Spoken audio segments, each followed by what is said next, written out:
So you talked earlier in the church about losing a loved one, and so how do we prevent deaths like this from happening across the country from here on out?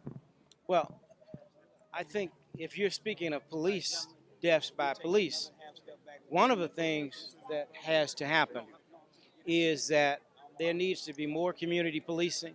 Police departments need to engage in human relations sensitivity and diversity training. If we, that's not the final answer, but that is a part of the answer. Um, I don't see that happening as much as it should.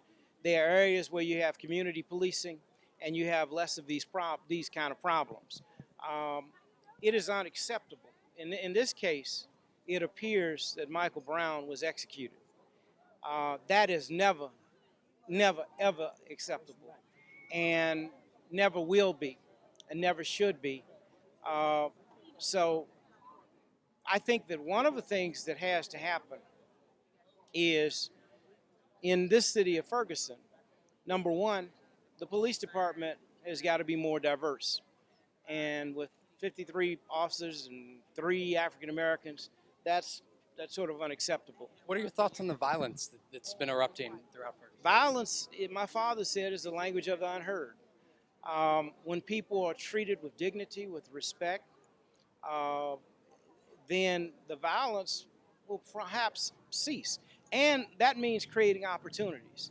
But when people are pushed all the way into the corner, into the wall, their backs are pushed up against the wall, they're going to engage in violence. Not condoning it, not saying that that's right, but at least intellectually understanding.